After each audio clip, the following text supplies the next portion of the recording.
Assalamualaikum warahmatullahi wabarakatuh.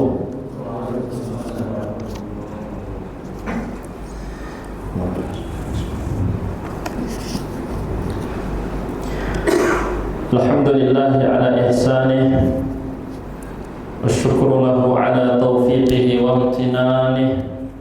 Asyhadu an la ilaha illallah wahdahu la syarika lahu ta'ziman li sya'nih, wa asyhadu anna Muhammadan abduhu wa rasuluhu ad-da'i ila ridwanih. Salawatu rabbi wa salamuhu alaihi wa ala alihi wa ashabihi wa sallama tasliman katsira, amma ba'd. Akhwani fid din, usi nafsi wa iyyakum bi taqwallah, faqad fazal muttaqun. Qala Allah tabaraka wa ta'ala fi kitabihil karim, ya ayyuhalladzina amanu taqullaha haqqa tuqatih wa la tamutunna illa wa antum muslimun. Segala puji kita panjatkan kepada Allah Rabbuna Rabbul Alamin atas limpahan nikmat yang terus Allah berikan kepada kita. Semoga kenikmatan yang kita rasakan menjadikan kita semakin bertakwa kepada Allah. Allahumma amin. Salawat dan salam untuk Nabi kita Nabi Muhammad sallallahu alaihi wasallam, untuk keluarganya, para sahabatnya, kemudian juga untuk orang-orang yang istiqomah di atas Islam ila yaumil qiyamah, sampai kiamat tiba. Rahimanillah wa iyyakum. Semoga Allah Subhanahu wa taala senantiasa merahmati kita semuanya. Biidznillah, di malam yang insyaallah diberkahi ini dan di tempat yang Allah Subhanahu wa taala muliakan ini, kita melanjutkan majelis kita, bacakan kitab Al-Fusunnah fil Yawmi wal Lailah, kurang lebih 1000 sunnah yang bisa kita amalkan dalam siang dan malam kita.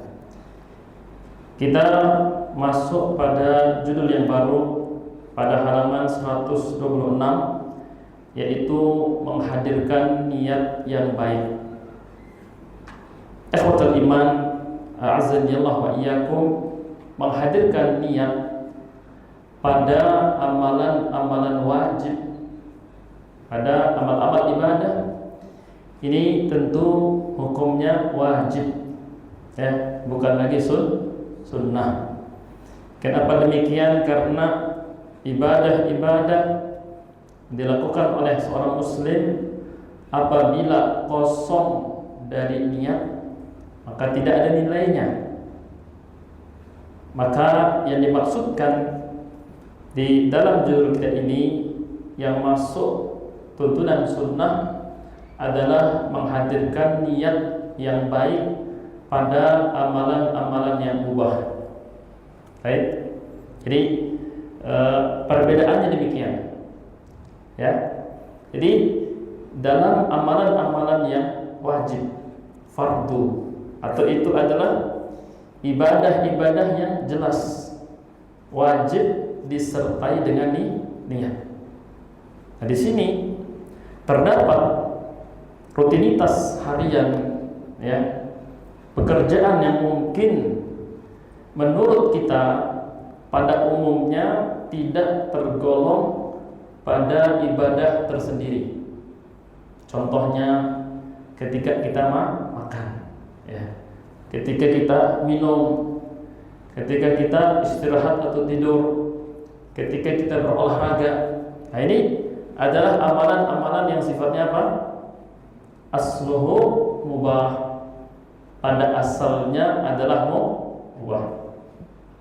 Nah, disinilah kita dianjurkan untuk menghadirkan niat nafilatan sebagai tambahan sumber pahala. Demikian, ya. Jadi kita ulangi, dalam amalan yang wajib, dalam ibadah-ibadah yang jelas seperti sholat, siam, zakat, haji dan umrah ini wajib menghadirkan niat, bukan lagi sunnah. Kapan menghadirkan niat yang baik? Itu dihukum sunnah itu pada amalan-amalan yang mubah. Tujuannya apa? Agar bisa menjadi tambahan sumber pahala bagi kita. Disebutkan di dalam kitab kita, ketahuilah Allah Subhanahu wa taala, ya semoga Allah Subhanahu wa taala menjagamu, Allahumma amin, bahwa semua amalan mubah yang engkau lakukan, baik itu adalah tidur, makan, ya kasbul ma'isyah, kita mencari penghidupan, bekerja mencari rezeki, berbisnis, berdagang, ya, bertani dan seterusnya.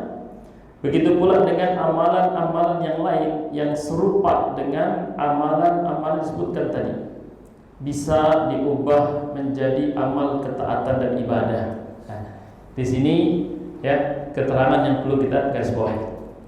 Jangan sampai ya ada yang salah paham ya bahwasanya menghadirkan niat dalam ibadah itu hukumnya sunnah.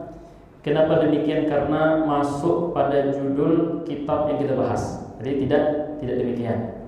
Kan tetapi menghadirkan niat yang baik kemudian masuk pada kategori sunnah manakala itu adalah amalan-amalan yang mubah. Kemudian yang karenanya seorang akan mendapatkan berbagai atau beribu-ribu kebajikan. Nah, kita tidak tahu ya lebih banyak mana dalam sehari semalam, apakah lebih banyak ibadah yang kita lakukan seperti sholat tadi, zakat, puasa dan seterusnya, membaca Al-Quran, atau lebih banyak amalan-amalan mubah yang kita lakukan dalam sehari semalam. Nah, kira-kira umumnya manusia lebih banyak ibadah secara khusus atau lebih banyak melakukan amalan-amalan yang mubah? Nah, lebih banyak melakukan amalan yang mubah. Nah, makanya ketika ibadah ini kita hitung waktunya, misalkan sholat fardu, bagi yang menambahkan sholat sunnah dikalkulasi, dijumlahkan. Begitu pula ya berapa lama waktu yang dibutuhkan untuk bersedekah, membaca Al-Quran, seterusnya dan seterusnya. Lalu dibandingkan dengan waktu yang dia pakai untuk melakukan perbuatan-perbuatan yang mubah, kemungkinan besar ya waktu yang kita pakai untuk melakukan amalan yang mubah ini lebih banyak. Contoh, tidur ini butuh berapa lama? Tidur kita 5 jam ya, itu sudah jalan tengah ya, cukup insya Allah ya. Ada yang mengatakan 8. Ini di zaman ini mempraktikkan tidur 8 jam itu mulai agak susah ya, karena tanpa terasa tiba-tiba ba'da isya melanjutkan aktivitas, tengok jam sudah jam 10. Nah, kalau kita tidur dari jam 10 8 jam, kemudian jam berapa kita bangun? Jam berapa? 10 tambah 8 berarti 18. Karena jam kita yang kita menghitung 12. Nah, jadi jam berapa? Nah, dapat subuh atau tidak? Nah, bagi yang pintar dia akhirnya memecah tidurnya. Subuh dia istirahat dari tidur itu istirahat dari tidur. Subuh selesai, dia ambil 1 jam dengan persiapannya pada subuh, zikirnya, qiraatul Qur'annya, langsung dia tidur lagi misalkan 2 jam. Dia kerja jam 8. Ya, ambil 2 jam. Bisa saja seperti itu ya. Nah, kira-kira diomelin istri nggak kalau kita tidur pada subuh? Nah, mungkin istri kita mau bersihkan kamar ya, kita masih tidur. Baik. Jadi 8 jam. Ini baru tidur 5 sampai 8 jam. Tidak memungkinkan ketika kita tidur baca Quran. Tidak memungkinkan ketika kita tidur kita berpikir ya. Ini kemungkinan besar 5 sampai 8 jam itu kosong ibadahnya. Karena ya kita tidak bisa beribadah melalui mimpi. Walaupun mimpi itu sendiri ada keterangannya, ada penjelasannya. Misalkan mimpi yang terbaik adalah mimpi bertemu dengan Nabi SAW. Ini menyenangkan, menyemangati dan seterusnya. Belum lagi makan, berbincang-bincang dan seterusnya. Nah, amalan atau perbuatan yang mubah ini yang menghabiskan lebih banyak waktu kita dibandingkan ibadah-ibadah yang kita praktikkan, diharapkan ikut bernilai sebagai ibadah. Bagaimana caranya? Caranya adalah dengan melekatkan niat yang baik dalam setiap amalan yang mubah.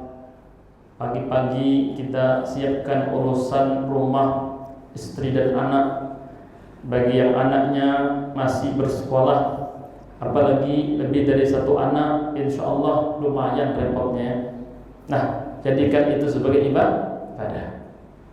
Jadikan sebagai ibadah. Niatnya, ya kenapa?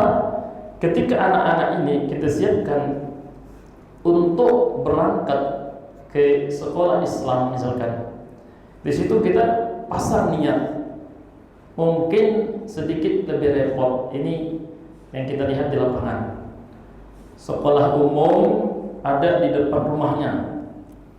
Kalau anaknya sekolah di situ nggak perlu diantar, jalan kaki sebentar sampai. Gara-gara pingin ya anaknya ini belajar agama Islam, dia sekolahkan misalkan sekolah madrasah tahfiz, madrasah Quran. Jarak sekolah dengan rumah membutuhkan waktu setengah jam, PP 1 jam. Nah, bagaimana dengan persiapannya? Bagaimana dengan perjalanannya? Kadang-kadang menurut kita ini bukan ibadah nilainya. Kenapa demikian? Karena seringkali kita lupa menempelkan niat baik dalam aktivitas tersebut. Ya, kita melihat ya di sekolah-sekolah Islam, di sekolah-sekolah sunnah, cukup ya repot bagi para orang tua ketika harus menjemput anaknya. Ya, kadang untuk naruh motor mobil aja susah ya, karena parkirnya kurang, sehingga ini nambah effortnya, repotnya juga nambah. Kalau anaknya misalkan 2 di sekolah yang sama, karena parkir yang sempit, jam pulangnya dibedain. Ini mau diantar satu-satu atau mau ditunggu. Nah, amalan-amalan ini yang menurut kita ini lebih identik dengan aktivitas harian, hendaknya kita tempelkan padanya niat yang baik. Ya Allah, seluruh aktivitas yang tadi aku niatkan karena-Mu ya Allah. Aku sadar di sana sini terdapat kekurangan, baik dalam amalan yang fardu, yang wajib ataupun nafilah, yang sunnah. Maka ya Allah, aku berharap, aku berniat, aku berazam dan bertekad amalan-amalan yang mubah ini Engkau letakkan dalam pemberat amal kebaikan. Allahumma amin. Nah, berbisiklah dengan hati kita. Baik. Jadi dibolehkan seseorang ya hadithun nafs, dia seakan berbicara dengan hatinya. Tetap yang dihitung niat itu yang dalam hati. Adapun bisikan kepada diri sendiri itu bukan niat. Ya. Tapi untuk membiasakan dibolehkan kita memulai dengan cara seperti itu, karena sulit. Kalau kita nggak setel, kebiasaan itu sulit, luput. 1 bulan kadang-kadang ya, perbuatan-perbuatan mubah tidak sempat kita sisipkan padanya niat-niat yang baik. Betul atau tidak? Lupa kita. Padahal tadi kita coba menghitung itu lebih banyak dibandingkan ibadah-ibadah yang kita perbuat. Nah, maka setiap perbuatan, amalan, pekerjaan jelas manfaatnya, ya, walaupun bukan ibadah mustaqillah, bukan ibadah secara khusus, secara sebutan, ya, seperti sholat jelas, puasa jelas, ya, bukan seperti itu. Nah, disinilah, ya, seorang muslim itu diuji kecerdasannya. Apakah dia termasuk muslim yang cermat atau dia termasuk muslim yang apa? Lalai, ya, yang hatinya dipenuhi dengan al-ghaflah, sifat lalai, lupa, ya, abai dan seterusnya. Jadi tempelkan niat, karena menata hati supaya kita bisa istiqomah meniatkan amalan-amalan yang mubah, ya, kita berharap kepada Allah kita mendapatkan pahala. Ini butuh proses, butuh proses. Makanya, ya, kaitannya dengan niat ini tidak hanya sampai pada bahasan ini. Suatu hari, ya, dalam khutbah yang pernah kita sampaikan satu pekan lebih yang lalu, bukan di Jumat kemarin, ya, Nabi SAW menegaskan kepada para sahabat, dan hadis ini merupakan hadis yang syarat dengan ibrah, pelajaran berharga. Nabi SAW yang mengucapkan di hadapan para sahabat yang sudah berjuang, yang capek lelah letih, ya, Nabi SAW menyebut orang-orang yang tidak hadir. Beliau mengatakan, inna bil Madinah, nih, sahabat kan sedang berada di luar kota Madinah, mendaki bukit, menuruni lembah, ya, dengan perjalanan yang sulit. Tapi di situ Nabi SAW ingin menyampaikan peran niat. Di Madinah itu pada saat ini ada kaum muslimin yang tidak ikut bersama kita. Tapi tidaklah kita mendaki satu bukit, menuruni lembah dengan tantangannya masing-masing, ya, menempuh perjalanan yang jauh melelahkan, illa kanu ma'akum, kecuali mereka itu selalu menyertai kalian. Ini gimana ceritanya? Yang ikut jelas capeknya, yang enggak ikut pahalanya, ya. Kenapa? Karena niat mereka yang kuat, tapi dia uzur pada saat itu, ya, enggak ikut amalannya tapi ikut pahalanya. Karena apa? Karena niat yang kuat. Nah, makanya para ulama fikih mereka bersepakat ketika membahas tentang orang-orang yang memiliki amalan yang istiqomah. Contoh, dia selalu qiyamul lail 3 rakaat, baik itu sebelum tidur atau sebelum subuh, ketika sudah bangun dari tidur. Dan dia berazam, ya, selagi tidak ada halangan dia ingin untuk istiqomah melakukannya. Tapi yang namanya hidup kita tidak datar, tidak mulus. Kadang-kadang kita sakit. Sakitnya jangankan untuk berdiri, duduk aja untuk minum obat, atau mungkin, ya, untuk makan badan kita gemeter. Boro-boro, ya, mau nambah amalan yang sunnah, yang wajib saja kita sampai baring misalnya. Nah, ketika dia uzur, maka pahalanya tetap dapat. Libur dia qiyamul lail selama 1, 2, 3 pekan misalnya, atau bahkan 1 bulan, tapi pahala tetap Allah cantumkan untuknya. Ini keutamaan menghadirkan niat. Jadi niat itu harus kuat.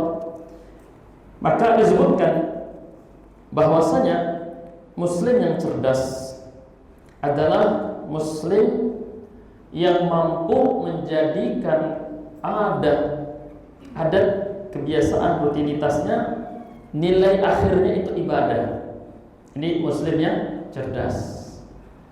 Sedangkan muslim yang sebaliknya, yang bodoh, adalah muslim yang lalai, yang ghaflah. Pada akhirnya ibadah-ibadahnya pun nilainya adalah rutinitas. Saking lemahnya dia punya niat. Dia sholat, puasa, puasa. Tapi begitu lemah niatnya, wah kalau nggak Ramadan mungkin saya nggak puasa. Kerjaan saya berat. Dia justru ke arah itu. Kalau bisa terbebas, dia pengen bebas dari ibadah. Terlalu lemah niatnya. Dan mungkin sebagian dari mereka, billah, lebih keras dorongan rasa malu untuk meninggalkan ibadah daripada niat yang baik. Mafhum ya? Jadi kalau nggak puasa nggak enak. Sudah ikhwan senior misalkan istilahnya, istri juga tahu saya sering ngopi sama ustaz. Kalau di luar rumah masih bisa disembunyiin, karena makan minumnya di rumah 3 menit cukup ya waktunya. Tapi istri anak kan tahu. Jadi akhirnya tidak ada celah.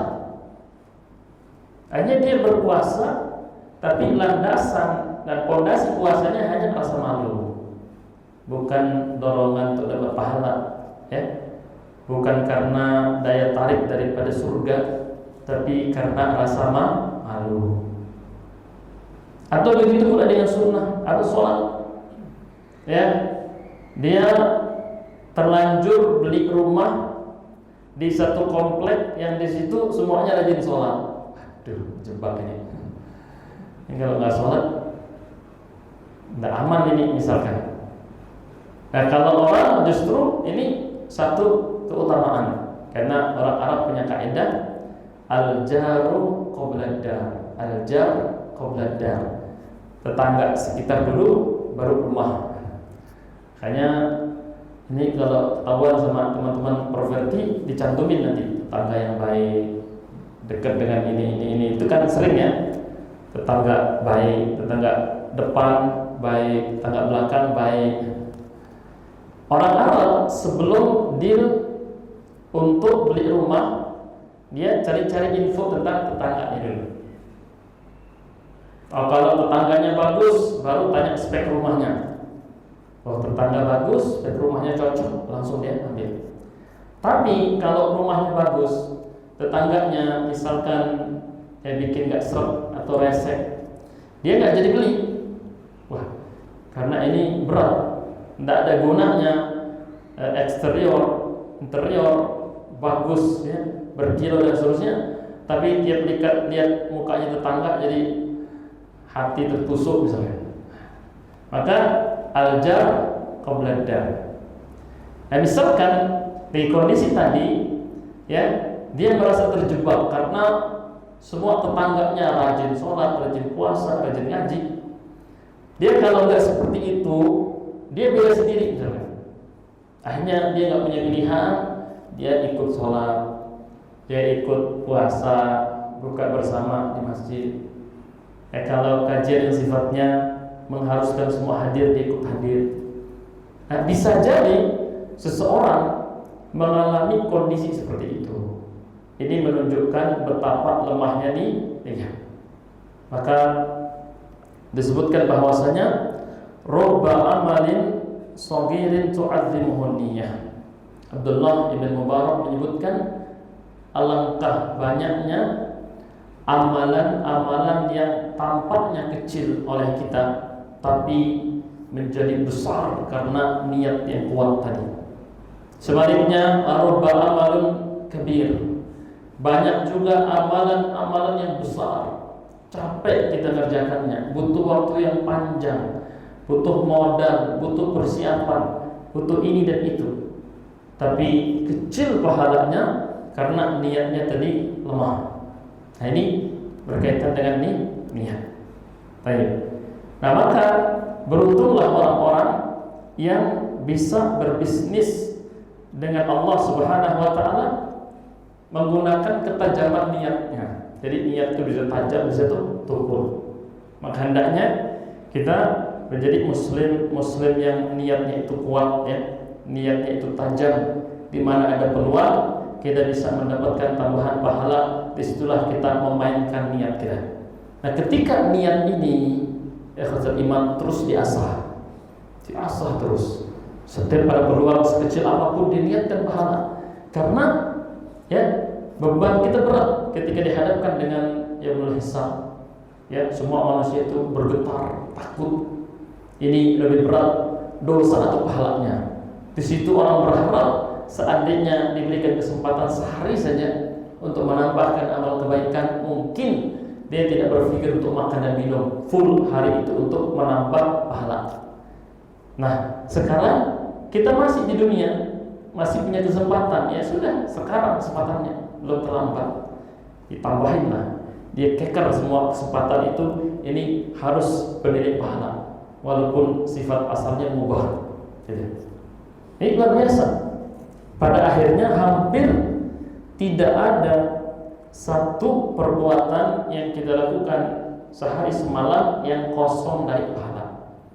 Nah, ketika kita sudah istiqomah mungkin 1 tahun seperti itu, kita tidak ingin ada kesempatan yang terlewatkan, melainkan kita niatkan dengan niat yang baik. Di tahun kedua, itu niat kita betul-betul tajam. Jangankan ibadah, ada pun telah berhasil kita jadikan sebagai apa? Ibadah. Baik. Dalam sebuah hadis Nabi kita Rasulullah SAW bersabda, diriwayatkan oleh Imam Bukhari dan Muslim, hadis yang masyhur, innamal a'malu binniyat. Kata-kata innama ini lil hasr, pembatasan. Ya, dibatasilah status amal itu dengan niat. Artinya niat ini tidak ada gantinya. Tidak ada gantinya. Innama, ya, innama itu hanya amalan kita itu dinilai dengan niatnya. Sebagus apa amalan kita, kalau niatnya tidak tulus ikhlas, maka rusak dia. Wa qadimna ila ma 'amilu min 'amalin faja'alnahu haba'an manthura. Sebagian ulama menyebutkan, berkomentar dengan ayat ini, akan ada orang-orang yang membawa pahala yang banyak, artinya ya nama-nama ibadah yang banyak yang telah dilakukan. Ketika dia minta untuk ditimbang oleh Allah Subhanahu wa taala, Allah jadikan amal itu seperti debu yang ditiup angin. Tidak layak timbang seperti itu. A'udzubillahi min dzalik. Kemudian wa innama likulli imri'in ma nawa. Hadis pada potongan pertama dan kedua ini maknanya sama. Maka ini disebut dengan penegasan. Nah, coba kita lihat bagian pertama. Sungguhnya setiap amalan itu tergantung pada niatnya, dan setiap orang mendapatkan apa yang diniatkan. Sama enggak? Sama maksudnya. Diulangi sebagai bentuk penegasan, dan dua-duanya menggunakan innama lil hasr, pembatasan. Ya, dibatasilah status amal itu pada niat. Sangat-sangat ya erat kaitannya. Disebutkan di sini misalnya seorang muslim tidur lebih awal agar bisa bangun untuk mengerjakan sholat malam atau sholat subuh. Ketika dia niatkan agar, nah, kata-kata agar itu menunjukkan al-qasd, tujuan atau niat, maka disitulah tidurnya itu bernilai sebagai ibadah. Kemudian maka tidurnya bernilai ibadah. Demikian pula dengan perkara mubah yang lain. Dia makan, dia berusaha ketika mau makan makanan, dia pilih yang halal. Niatnya Allah agar tidak terjatuh pada yang haram. Dia pilih yang thayyib. Niatnya Allah, aku makan yang thayyib supaya aku tetap sehat dan tidak udzur melakukan ibadah, supaya ya tertunaikan kewajiban-kewajiban yang harus ditunaikan. Untuk misalkan memberikan nafkah kepada anak dan istrinya, butuh fisik yang sehat. Maka dia makan yang tayyib, niatnya bukan sekedar untuk kenyang, tapi semoga ini bagian daripada ikhtiar untuk menjaga kesehatan tubuh sehingga bisa menunaikan kewajiban-kewajiban yang ada di pundaknya. Maka pada saat itu nilai daripada amalannya adalah ibadah. Baik. Nah, niat ini dibahas oleh para ulama termasuk hadis ini. Sebagian menyebutkan hadis innamal a'malu binniyat terdapat pada puluhan bahkan ratusan bab di dalam syariat kita. Maka para ulama ini meletakkan hadis ini di mana-mana. Dan ini hendaknya menjadi hadis nomor 1. Makanya di dalam hadis Al-Arba'in An-Nawawiyah itu letaknya di nomor berapa? Niat. Nah, ketika kita melihat misalkan hadis Al-Imam At-Tirmidzi dari sahabat yang mulia Abu Qabsyah, ketika Nabi SAW bercerita setelah beliau bersumpah, beliau bercerita manusia yang ada di dunia itu kata beliau ada 4. Yang pertama, abdin razaqahullahu malan wa ilma. Kelompok manusia pertama adalah orang-orang yang Allah berikan kepadanya ilmu yang cukup dan harta yang banyak. Karena ilmu dan harta ini saling mengimbangi, tepatlah sasarannya. Dia menjadi orang yang bertakwa, dia maksimal silaturahimnya, hak-hak Allah termasuk hak-hak pada hartanya itu tertunaikan semuanya. Nah, jelas kelompok yang kedua adalah abdin razaqahullah ilman wa lam yarzuqhu malan. Allah kasih dia ilmu banyak tapi hartanya kurang. Buat dia saja kurang, apalagi mau sedekah. Kata Nabi sallallahu alaihi wasallam bahwa shadiqun niyah, tapi kelompok yang kedua ini niatnya begitu kuat, tulus. Azamnya apa? Tekadnya dia mengatakan lau anna li malan, andaikan aku ini punya harta, la amiltu bi amali fulan, pasti ini berazam aku melakukan seperti itu bukan fulan. Apa kata Nabi SAW? Bahwa biniyatihi fa ajruhuma sawa. Dengan niat yang kuat, pahalanya sama dengan kelompok yang pertama. Jadi sebenarnya tidak akan ada yang menghalangi kita untuk mendapatkan banyak pahala, fadilah. Kalau betul-betul kita tidak mampu karena sakit, uzur, ataupun memang miskin, masih bisa seperti orang kaya. Berdasarkan hadis ini. Caranya gimana? Shadiqun niyah. Niatnya tulus kuat. Dia punya tekad. Dia ingin seperti itu, maka pahalanya sama. Kebalikannya, kelompok ketiga, Allah kasih kepadanya harta, tapi Allah enggak kasih kepadanya ilmu. Maka karena harta banyak, ilmu enggak ada, salah sasaran. Dia pakailah harta itu sesuai dengan syahwat dia, tidak di atas tuntunan ilmu. Maka harta yang banyak itu tidak menjadikan dia semakin taat. Harta yang banyak itu tidak membantu dia untuk silaturahim, hak-haknya tidak tertunaikan. Yang paling sengsara adalah kelompok yang keempat. Udah enggak kebagian ilmu, enggak punya harta, tapi hatinya jelek, busuk hatinya. Dia mengatakan, andaikan aku punya harta yang banyak, aku akan ikut perbuatan kelompok ketiga. Ini sudah miskin ilmu, miskin harta, niatnya jelek. Apa kata Nabi SAW? Bahwa biniyatihi fawizruhuma sawa. Karena niatnya kelompok keempat ini sudah jelek, sampai-sampai saking jeleknya niatnya, dia jadikan itu sebagai azam. Wah, enak ya kalau seperti si fulan, harta banyak, pagi tidur, siang-siang ngopi, sore hahaha hihi, malam ke diskotik. Awas, kalau saya punya harta banyak, pengen seperti itu. Pas sudah hancur. Nggak ngerasain, cuma dapat khayalannya, tapi dosanya dah. Nah, ini kenapa terjadi? Karena niat.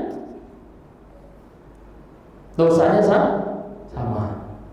Dosanya sama. Nah, ini mungkin tambahan faedah berkait tentang pentingnya kita menghadirkan niat yang baik dan warning, peringatan agar jangan sampai kita meletakkan atau memasang niat-niat yang jelek. Semoga Allah Subhanahu wa taala jadikan kita orang-orang yang tulus niatnya. Allah jadikan orang-orang yang azamnya kuat terhadap kebaikan. Allahumma amin. Kemudian berikutnya, melakukan lebih dari satu ibadah dalam satu waktu. Ini disebutkan dengan seni dalam beribadah. Nah, ini juga sama dengan bahasa sebelumnya. Ini berangkat daripada apa? Kepintaran seseorang mengelola niat, tujuan. Maka disebutkan melakukan lebih dari satu ibadah dalam satu waktu hanya dapat dilakukan oleh mereka yang senantiasa menjaga waktunya. Berarti kata-kata hanya di sini terbatas pelakunya. Tidak semua orang bisa.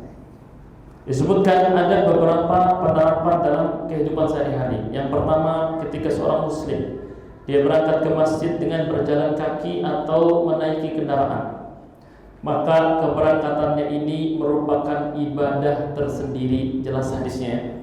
Langkah pertama menghapus dosa, langkah kedua menambah pahala, mengangkat derajat dan seterusnya. Kemudian seorang muslim diberi pahala karena dia berjalan kaki ke masjid atau naik kendaraan, tapi ia juga bisa memanfaatkan waktu itu untuk memperbanyak zikir. Sambil jalan ke masjid dia berzikir. Ini pahala tersendiri. Baik itu adalah zikir menuju masjid, Allahumma ja'al fi qalbi nura wa fi lisani nura wa fi sam'i nura wa fi basari, sampai terakhir. Belum juga sampai ke masjid, doanya sudah habis. Dia tambah dengan zikir-zikir dan doa yang lain. Ya Allah, berkahilah hidupku, hidup orang-orang yang aku cintai. Ya Allah, ampunilah dosaku.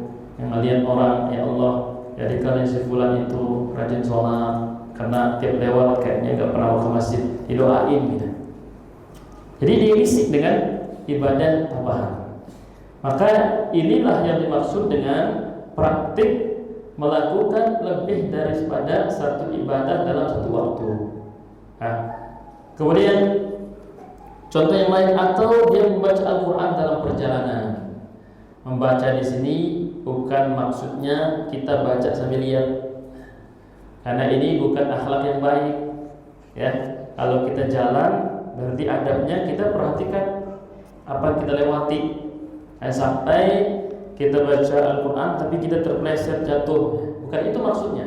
Membaca itu ada dua, membaca langsung dari mushaf atau an dhahri qalbin, membaca ingatan kita membaca dari hafalan. Nah, ini memungkinkan sambil jalan, betul ya? Nah, kalau baca sambil nengok ini kan repot. Jadi membaca dari ingatan atau hafalan. Dengan begitu, kata muallif, dia telah memanfaatkan satu waktu untuk melakukan lebih dari satu ibadah. Baik. Contoh yang kedua, ketika seorang muslim menghadiri pesta pernikahan yang tidak ada kemungkaran di dalamnya, dalam tanda kutip. Di zaman kita ini lebih banyak undangan pernikahan walimatul ursh yang ada kemungkarannya atau tidak. Mana? Nah, kemungkaran yang identik itu apa? Musik, apalagi tampilan-tampilan, mungkin ada rundonnya itu ada yang ditampilin, mungkin mengundang penyanyi misalnya. Jadi kan sering terjadi ya. Atau apalah gitu. Atau misalkan di dalam acara itu ya hampir semua orang berjabat tangan dengan calon mempelai. Enggak pilih-pilih, laki perempuan semuanya dia salamin. Kan sering ya, giliran kita enggak salaman datang malah dinilai negatif. Tapi perlu kita pahami, kebongkaran dalam acara pernikahan terbagi menjadi dua. Satu, ada kebongkaran yang kita sangat bisa untuk tidak terlibat. Nah, kita bisa memilih untuk tidak melakukannya. Ada kebongkaran yang bagaimanapun caranya kita kena dampaknya. Contohnya apa? Musik kan tidak bisa kita kecualikan. Silahkan semua bisa mendengar kecuali telingaku, kan tidak bisa. Ya pasti dengar kan. Apalagi di setting dengan suara bass yang besar. Ternyata bukan hanya sampai telinga, sampai ke jantung. Ini repot ya. Repot. Ditambah lagi lagu-lagunya pernah kita hafal dulu. Aduh. Udah ngaji 5 tahun, ikut juga tanpa terasa refleks, mulutnya mengikuti. Kok antum ikut? Astagfirullah, nggak sengaja, soalnya ini udah khotam dulu. Jadi ikut lagi dia, gitu. Ditambah kalau lagunya misalkan mengenang kepadanya cerita hidupnya yang susah dia lupakan, ingat lagi. Ini hal-hal yang menjadikan seseorang repot manakala dalam acara pernikahan itu terdapat kemungkaran. Maka kalau di situ minim kemungkaran atau mungkin saja ada, tetapi dilakukan oleh person-person tersendiri, tidak langsung menimpa dia dan dia bisa terlepas dari itu, di sini kehadiran dia itu dinilai sebagai ibadah. Jadi tidak bisa kita hukumi secara mutlak tidak ada kemungkaran 100%. Tapi perlu kita ketahui kemungkaran yang ada dalam acara pernikahan itu terbagi dua. Mau nggak mau kita kena dampaknya. Ada kemungkaran yang kita bisa memilih untuk tidak terkena. Nah, gitu ya. Nah, kalau misalkan seperti itu sudah pahala.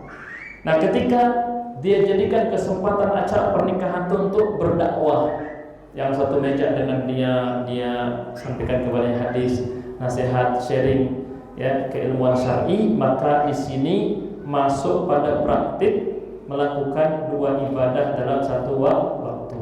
Barakallahu fikum. Kita ada, lalu kita lanjutkan faedah pada judul atau bab ini. Barakallahu fikum. Bismillah, alhamdulillah, salatu wassalamu ala Rasulillah wa ala alihi wa ashabihi wa mawala. Wala hawla wala quwwata illa billah, ma ba'd. Akhwatul iman, azani Allah wa iyyakum. Kita lanjutkan contoh yang diberikan oleh muallif. Ketika seorang muslim menghadiri acara pernikahan yang kita sebut dengan walimatul ursh, di situ dia manfaatkan waktunya untuk berdakwah, ya. Dan keutamaan dakwah yang sifatnya di luar mimbar, ya, di luar masjid, ini tidak kalah besar dibandingkan dakwah di dalam masjid. Apa perbedaannya? Ketika kita berdakwah di dalam masjid dari mimbar, ya, kemungkinan besar orang-orang yang mendengarkan nasihat kita adalah orang-orang yang sudah terfikir di hatinya untuk berbenah menjadi orang baik. Dia merasa butuh terhadap ilmu. Nah, ketika kita berdakwah di luar masjid, di luar majelis ilmu, ya, kebanyakan atau besar peluang orang-orang yang kita dakwahi, kita ajak adalah orang-orang yang minim pengetahuannya tentang Islam dan sunnah. Maka di sisi ini bisa jadi pahalanya lebih besar. Itulah yang disebutkan oleh Nabi SAW ketika rombongan para sahabat ini akan berangkat ke Ardi Khaybar, di salah satu tempat yang ditinggali, ya, oleh orang-orang Yahudi. Pada saat itu Nabi SAW memerintahkan Ali ibn Abi Thalib sebagai pembawa bendera.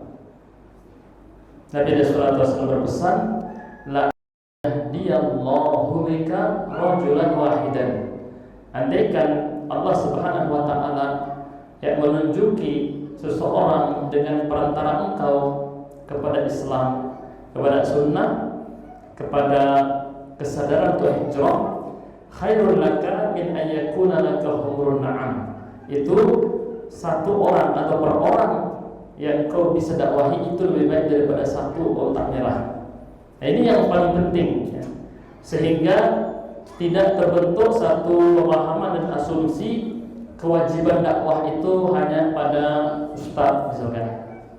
Kewajiban dakwah itu bukan hanya ada di pundak para ulama, akan tetapi dakwah itu lebih tepatnya adalah gotong royong, masing-masing orang dengan peran yang mampu dilakukan. Nah, contohnya di sini, sekedar hadir di walimatul urus, berapa lama sih? Sebentar ya, sebentar, paling sejam, 2 jam. Kalau tidak terlalu dekat sama yang menikah mungkin 1 jam sudah pulang kita. Nah, kalau misalkan itu keluarga kita, bisa jadi kita membantu sepanjang hari dari persiapan sampai selesai. Nah, kesempatan yang singkat ini oleh muallif ya dijelaskan bisa menjadi kesempatan dakwah. Nah, dulu ketika kita punya program dakwah lapangan, kita punya istilah. Ketika kita bisa berkesempatan duduk dengan orang asing yang belum kita kenal, 5 menit saja harus bisa akrab. Ini pondasi dakwah lapangan.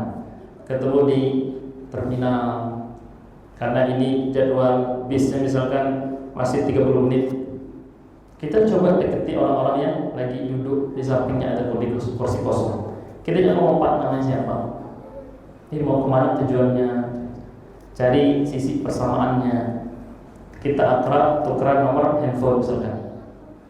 Ini di situ ada peluang untuk masuk berdakwah. Apalagi kepada tetangga tiap hari ketemu, ya. Mungkin pelanggan tetap tiap saat ketemu berbincang dan seterusnya. Ini peluangnya sangat besar. Artinya dakwah di luar masjid, di luar forum majelis ilmu, ini juga menjadi bagian yang sangat penting. Dan itu termasuk cara kita di dalam melakukan 2 ibadah atau lebih dalam satu waktu. Nah, kemudian pekerjaan-pekerjaan rumah yang dilakukan oleh seorang wanita adalah ibadah dengan sendirinya. Kenapa? Karena ini termasuk mensukseskan visi misi rumah tangga supaya menjadi sakinah, mawaddah dan rahmah. Apa singkatannya? Samawa atau samara? Kalau yang nggak ngerti bahasa Arab katanya samawa, yang ngerti samara, karena rahmat itu ra kan, wanya itu artinya dan. Kalau samawa, sakinah, mawaddah dan, gitu jadinya. Tentram, penuh cinta dan apa? Ya dan. Kalau ra jelas sakinah, mawaddah, rahmah. Baik. Nah, kemudian jika diniatkan untuk mendekatkan diri kepada Allah, namun ia bisa memanfaatkan waktu ini untuk ibadah lain, seperti berzikir, ya, atau mendengar ceramah kajian Islam. Nah, perlu kita pesankan kepada istri-istri kita. Ini yang banyak terjadi saat ini. Banyak para istri mewakili ya ibadah baca Qur'annya dengan dengar melompat. Nah, kebayang nggak ada ibu-ibu yang tidak menyentuh mushaf dalam 1 bulan juga sama sekali. Mungkin dalam 1 tahun di bulan Ramadan saja. Alasannya sudah dengar merotal. Hadisnya kan bukan putar merotal didengar sambil tidur, sambil masak. Kalau ini hanya dijadikan tambahan untuk menguatkan hafalan, sah-sah saja. Tapi mewakili atau mengganti aktivitas baca Quran itu jangan. Ini banyak terjadi. Ibu gimana? Kok jadi masalah seperti ini? Ya itu saat padahal ya dekat sama Al-Quran. Dekatnya gimana? Tiap hari putar merotal. Ibu baca nggak baca? itu mewakili iya. Ini pemahaman yang salah. Ini tugasnya suami, ya, kurang berdampak pada hati kalau diwakili hanya dengan murattal. Seberapa khusyuk kita kurang, karena sambil dengar cuci piring, aduk, masakan dan seterusnya. Yang baca saja kadang-kadang sambil menghayal ya. Apalagi yang dengar murattal dan tidak membaca sama sekali. Koreksi istri-istri kita perlu ditegur. Tidak cukup dengan memutar murattal kesukaan dia, tapi lebih penting daripada itu adalah duduk bersimpuh bersila menghadap kiblat untuk membaca Al-Quran setengah halaman sehari, satu halaman, satu lembar dan seterusnya. Ini yang kemudian fadilahnya besar.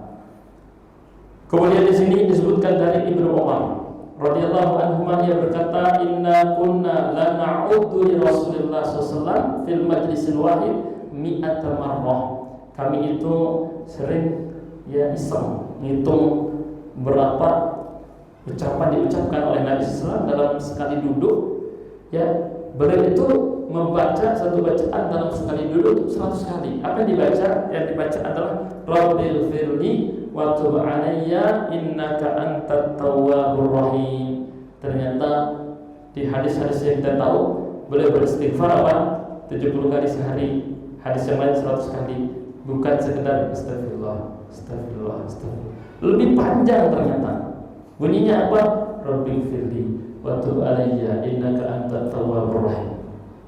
Kita sekedar astagfirullah, astagfirullah cepat aja, nggak nyampe 100. Nabi SAW milihnya lafaz yang panjang 100. Dosanya lebih banyak kita ke Nabi SAW. Nabi SAW maksum, kita jauh dari kata itu. Maka harusnya istighfarnya lebih banyak. Perhatikan bagaimana Nabi SAW memanfaatkan waktu untuk lebih dari satu ibadah, berzikir kepada Allah dan beristighfar. Kemudian duduk bersama para sahabat sambil memberikan nasihat, memberikan pengajaran kepada mereka. Demikian barangkali kajian kita malam ini. Semoga ada faedah yang bisa kita serap, bisa kita fahami dengan baik, bisa kita amalkan penuh dengan keikhlasan. Allahumma amin. Masih ada waktu. Barakallahu fikum, jazakumullahu khairan, subhanallahi wa bihamdik, asyhadu an la ilaha illa anta, astaghfiruka wa atubu ilaik. Assalamualaikum warahmatullahi wabarakatuh.